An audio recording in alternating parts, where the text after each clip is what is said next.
just love seeing the cockpit all illuminated like this, the city lights passing below on the otherwise pitch-black landscape.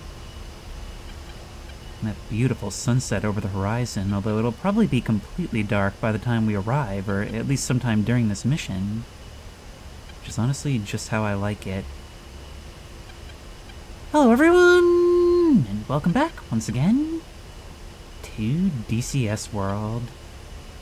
And this time around, I wanted to do a mission that would really emphasize, like, the atmospherics of this, just how it can have that clash between the sort of comfy nature of being up here in what in this moment feels almost like being in our gaming chair, but all the way up here at 10,000 feet, nothing but the sounds of our instruments and engines behind us.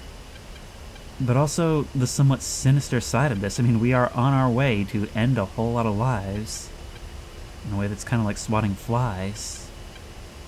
So anyway, the first thing we're going to want to do is turn on our TGP, which is our targeting pod, set it to white-hot thermal mode, and see what's ahead of us, and start looking for targets. Now, the story that we've got going for this mission is that the dictator of this small desert country has been enacting human rights abuses against his people, the rebels are rising up, and we are going to come in here and assist by eliminating military equipment. And right off the bat, I can already see some enemy armor up ahead, T-72s getting ready to circle the wagons and defend this capital city, but that's not the only thing.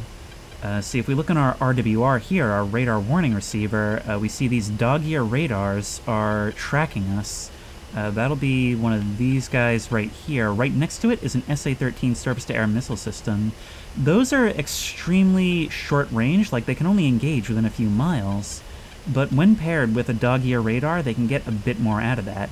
Now, our friendly air campaign will have already destroyed most of the greater air defenses, but there's still smaller things like that present in the city. So we're just going to kind of look in that area and try to see what else we can see.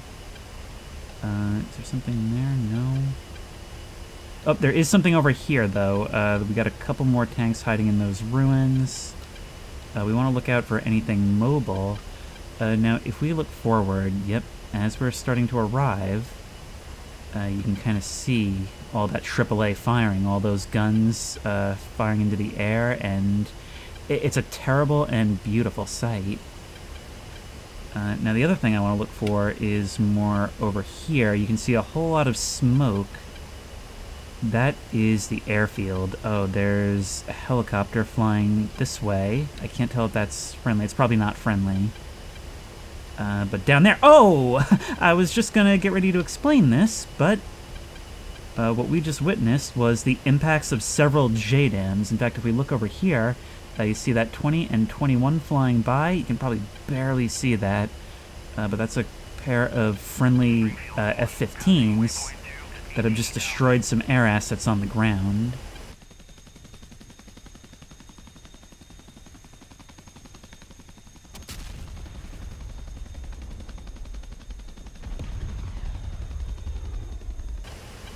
Do I see anything more over there? There's a couple of armored vehicles watching the edge of that place, but that's not really what I'm after at this moment. Okay, so over in this main little field over here, that's where we've got an SA-13 and some tanks. I'm imagining... Oh, there are things there. I'm imagining that that's probably the main body of what we're looking for. I'm just scanning around a little bit to see if there's anything else. Oh, wait! Hang on, no, I just spotted a column of moving tanks down here. Alright, that's Warning, autopilot. a little closer than I would like, so I'm gonna pull back a little bit. Yep.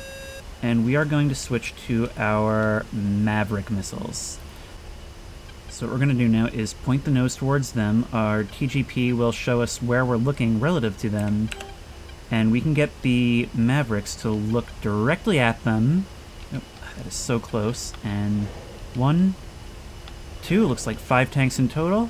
Nope, come on. 3, 4, 5. And that is 5 air-to-ground missiles away. These things pack a very big punch. Only issue, I was not expecting this convoy, certainly not right below me. And so that's 5 of our 6 Mavericks right there, and we need those to hunt the tanks that we knew were going to be here. So now we can watch and see if that's effective. That's 1, 2, 3, 4, 5. God, that is so satisfying. I'm going to start turning away because as I've been going towards them, I have not been paying the least bit of attention to these air defenses. I can see relatively where they are to me. They are spiking me. I don't know if they're close enough to actually do anything about me right now, but look. You can see all those fires burning on the highway below.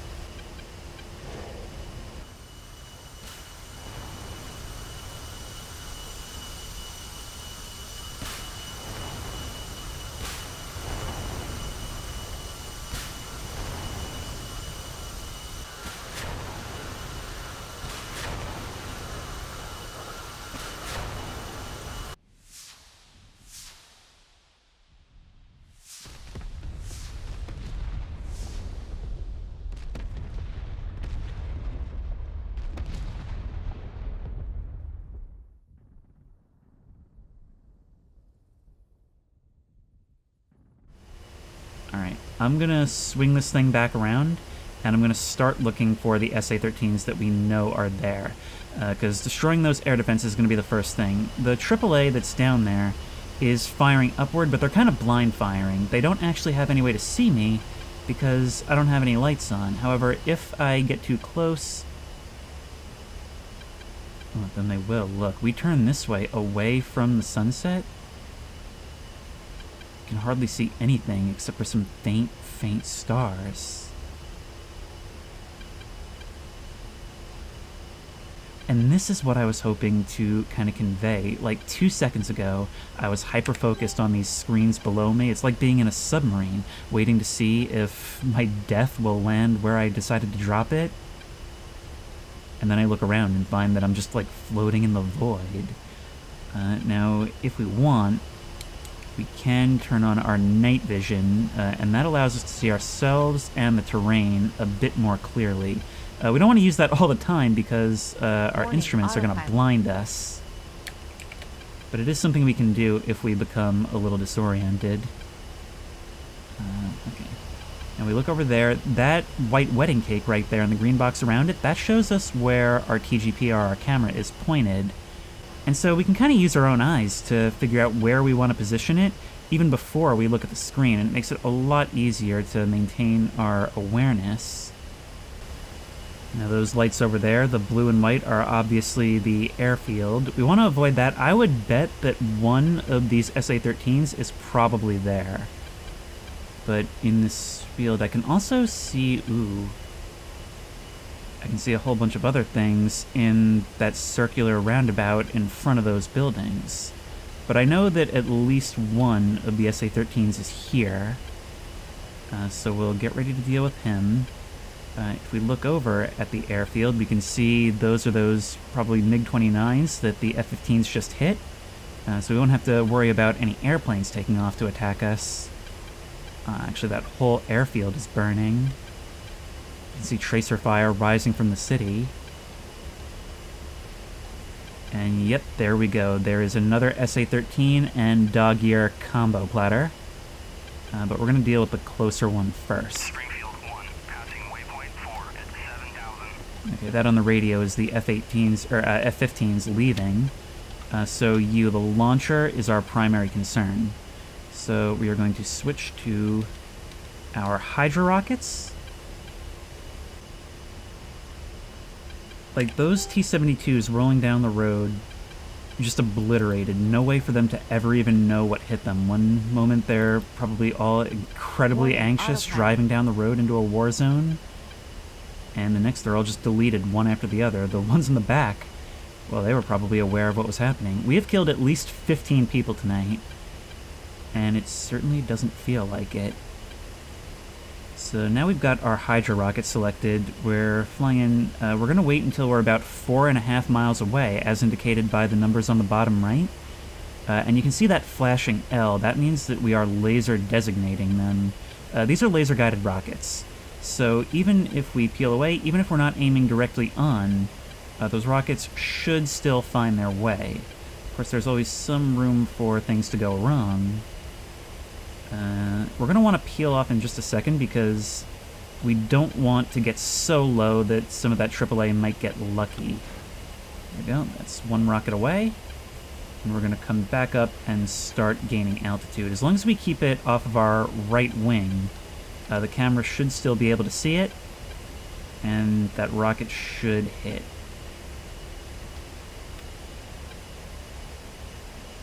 There we go. That's one down. And next I'm probably going to turn my attention to the airfield, but wait, oh, more things are spiking me. Yeah, that guy's panicking right now. It's probably him. They were tracking me, but the SA-13 did not fire.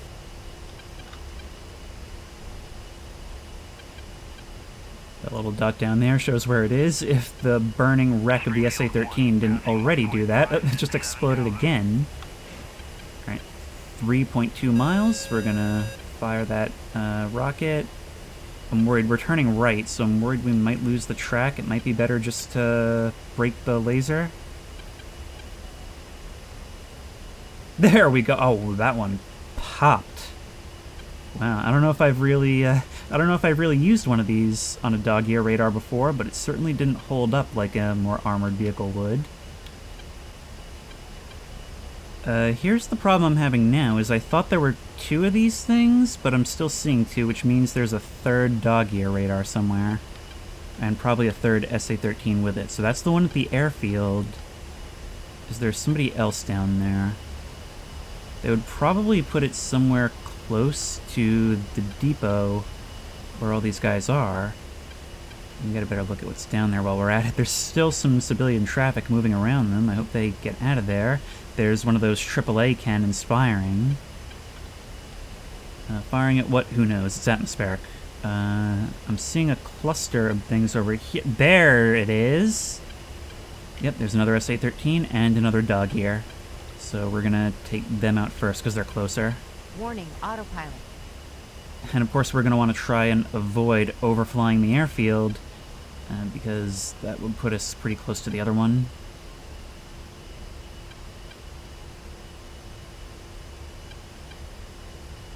If I fired a Maverick right now, I could probably get them both with one explosion. In fact, I believe in a recent update they really buffed the splash damage by like 30% or something like that. But for now, a better use would be these Hydra rockets, because right now this really is just setup. We got lucky in taking out a whole column of tanks early, but what we need right now is to make sure that there's nothing to threaten us in the skies before we start worrying about our mission on the ground. I'm actually a little lower than I would like. So let's start gaining altitude while trying to keep the camera on. And kaboom, that was a good hit. You're gonna run off, you're next. I mean, just think about this. We are this predator that I don't know if they would be able to hear our engines down there, but they certainly can't see us. They are frantically trying to take this thing down as explosions keep ringing out through the city. And they're just more or less really increasingly powerless to do anything about us. Those SA-13s are the only thing that can really threaten us. And I'm actually kind of surprised they haven't fired on us, given how close we've gotten in assistance with those dog ears. Alright, buddy, I think your time's just about up here. There we go. That's one more down. I know where you live, buddy. Alright, we fire this last rocket. I have, I think, 2 more left if this misses, and I want one of those for the radar. If this hits, though, that is it for SAMs in this city. You are up. Look at that. You actually did have me. You were raising your tubes to fire at me, but the rocket was already in the air, so it was too little too late. They really can't threaten me. This dog ear can't do anything to me anymore. And in fact, it's not tracking me. Huh. Is it gonna start? Oh, there you go. You're spiking me. Yep. You're trying to point me out to other SAMs that you have no idea just don't exist anymore. I'm gonna fire that rocket just to make the annoying beeping on my RWR stop. That's the level of pettiness I have as a god. There you go. Kaboom. And in a few seconds, everything up here should fall even more silent than when we began. There you go. See, that's the creepy side of the creepy and comfy of DCS for me, especially in these missions. There is such a disconnect from the impact we're having, ending, and irrevocably changing lives. And to me, it's just kind of another day at the office. It's also calm and silent. But now is where we're going to start working on our actual mission. I can see the fires from that old SAM pair down there. But if we look down, I can't really... Well, I can kind of visually see some tanks, but this is not the best way to view that. The tracer fire, though, just glows like a UFO. And in doing this, I'm allowing myself to get entirely too low. I'll probably want to stay above 8,000 feet. I'm telling you, when we're just flying off into pure darkness like this, and that's all I see out the front of my canopy, the illuminated cockpit is surprisingly grounding. Like, that just reminds me, like, okay, you're still here. This isn't some nightmare. Like, just look at what a far-removed experience this is from anything in human evolution. Imagine trying to explain to a caveman what's happening here. It's like, hey, you remember when you got into that beef with Oog and his tribe? Well, we still do that, but we've gotten really, really good at it. Alright, so it looks like those are tanks, all in formation at the different intersections. Alright, what I'm going to do is go into the stores here, and we're going to use a couple of CBU-97 cluster munitions to try and take these guys out. It's in the middle of the city. They're a little bit isolated. Some cars are probably going to be collateral damage. You know what? Whatever. I'm not paying for it. And basically, we're going to make this a CCIP drop where we're going to pretty much dive bomb them and drop that cluster munition and get out of dodge and watch. Now, the issue with this is it's kind of when we're in the most danger. If these AAA emplacements are going to spot us and have a chance to actually hit us, it's going to be while we're doing this. Let's make sure we got these things actually selected. I'm going to put it right over where that dot is. Doesn't look like they've spotted me yet. Okay, I just dropped it. Didn't really see exactly where it was, so I don't know how effective this is going to be. We're gonna do it. Oh, they're starting to deploy those submunitions. Up. I'm seeing fires down there. I'm seeing fires. Let's find out how effective that actually was. Whoop, I just saw a secondary explosion.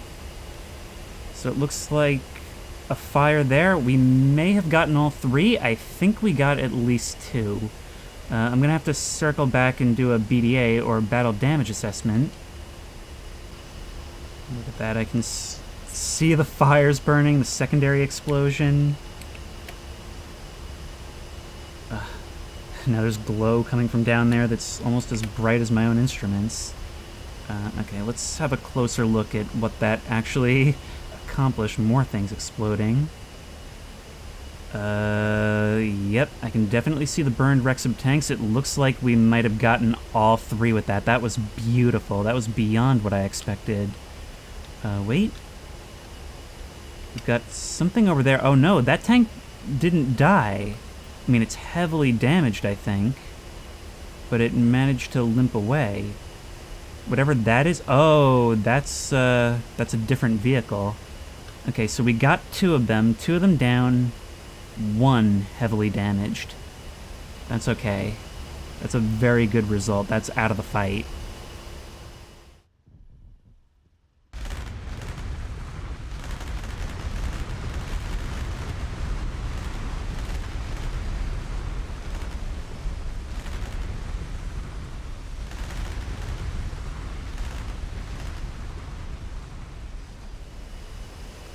Remember, we still had 2 tanks hanging out in the fields here.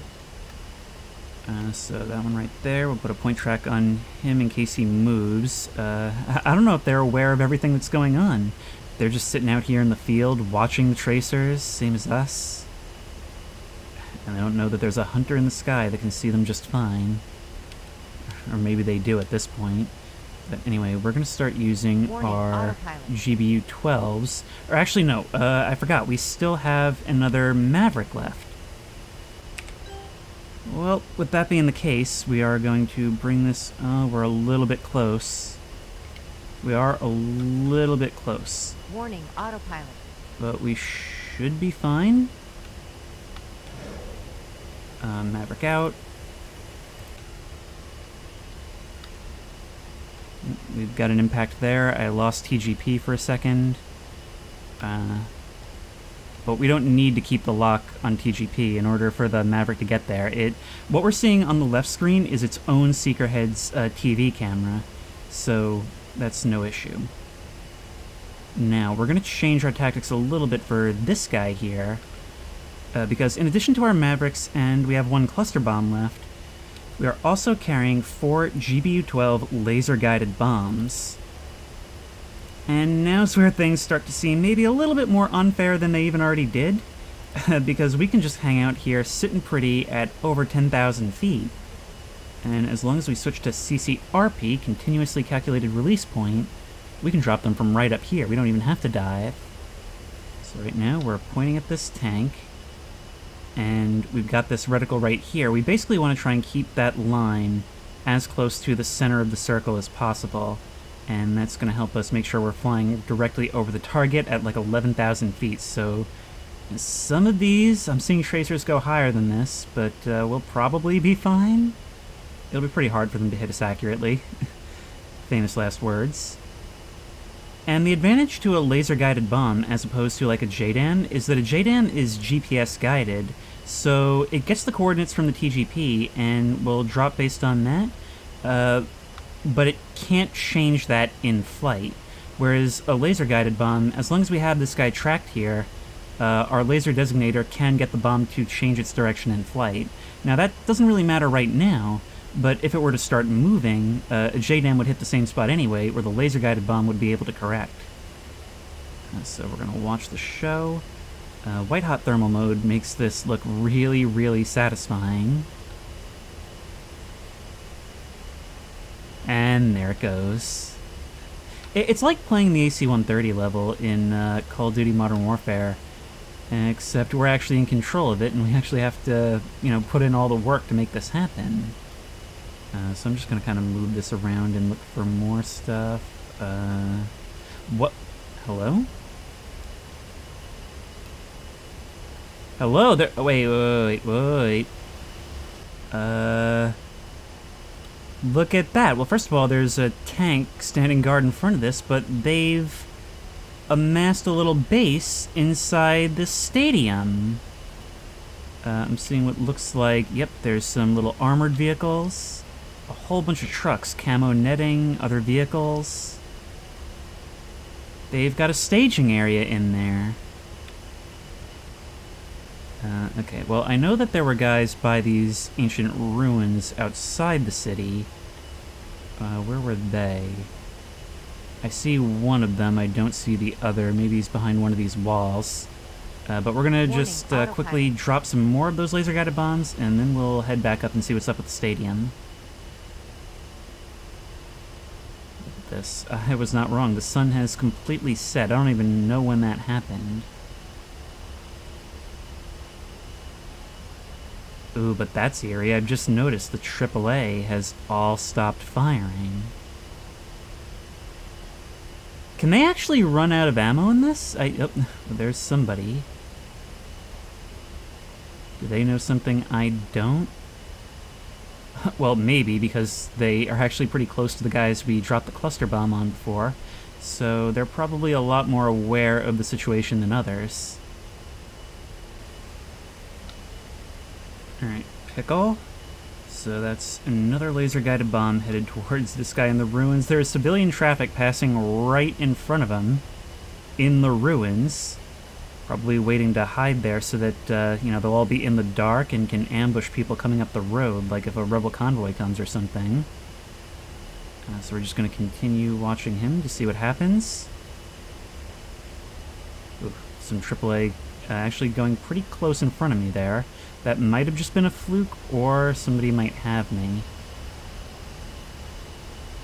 Actually a little bit concerned about that. Looks like guns are starting to fire again. Maybe they have actually been able to see me this whole time. Oh, and yeah, you were behind some trees. I love how I've just been, like, slowly climbing higher and higher for this entire round as, like, things get closer and closer to actually being a threat. Here it comes. We are holding down the release button. And pickle. And in a couple seconds, that should be yet another dead tank. I have lost count of how many we've destroyed. There were 5 on the road, 2 more in the roundabout, 2 more in the field. So that's 9, 10, the one we just bombed, and this, I believe, will make 11, right? Pretty good haul, and that's the thing about the A-10, is that it's able to remain on station friggin' forever and just haul in all this ordnance and deal all this damage. The only thing is that it is slow and heavy and basically a sitting duck if it's like a less than ideal environment. I mean, if there were fighters in the air, forget about it. So here's what I'm thinking right now. It would be very, very tempting to drop a cluster bomb right in the middle of this stadium. It's not a good thing to do, really, because even though there's probably no civilians in there right now, there's a lot of civilian traffic that some of these sub-munitions, I think, will try and lock onto. It's a very heavily dense, like, urban area. And the thing is, these cluster munitions don't always explode, so imagine having unexploded ordnance on a soccer field. That would suck. So right now, I'm dropping a laser-guided bomb. That might not hit. That might not hit. Oh god, I hope it's able to thread the needle and go over this scoreboard. I did not think this through. I did not think this through at all. Hopefully the angle is such that it comes almost straight down. I'm pointing a little far forward just to get that extra few feet. There we go. Oh, it actually did. I could practically see it go past the scoreboard. That was crazy. Ooh, and look. They felt that. That damaged a bunch of trucks. They've gotten closer together. Although the armor is unfazed. You know what?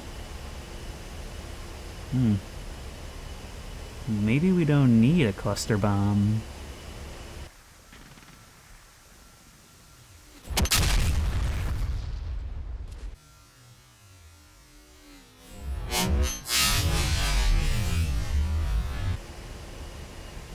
Everybody knows that the A-10 is capable of dropping JDAMs and cluster bombs, but did you know it actually has a gun on the front?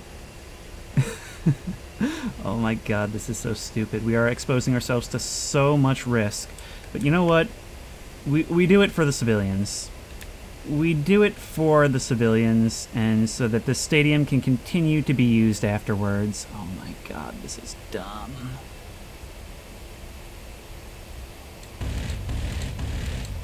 Right in the center of the field. It's just dump rounds all over the place. We got nothing to save it for. You can see some of that armor starting to burn. Yep. Let's pull out. Oh, we are so low. We are so low. Below 2,000 feet. Let's use all the speed we built up in that dive. Engines full throttle. In case anybody spotted us, which looks like they might have. I'm kind of evading, moving up and at an angle.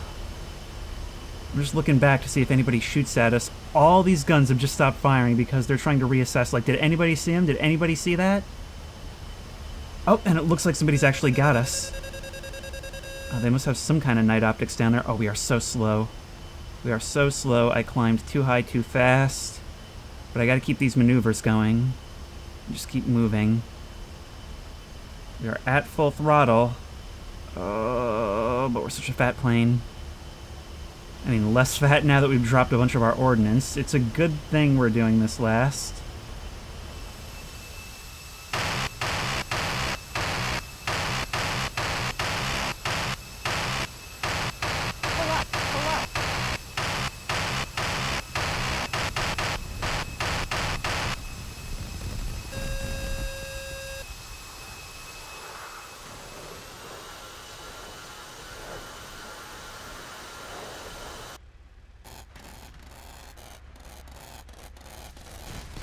Pull up, pull up.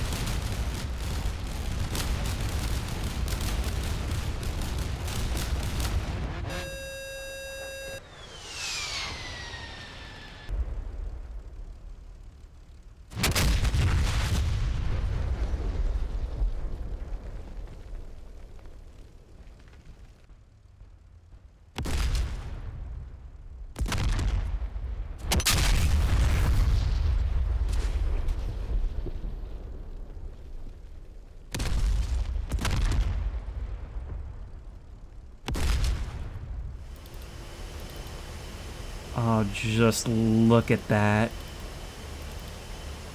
Wait, let's get the TGP off of there. Can we see it ourselves? Look at all those fires burning down there. It's like having a nice little candle holder right in the middle of the city. There's some secondary explosions going off. We've regained some speed, regained some altitude. I don't see any tracers really coming at us, so I think we've successfully evaded.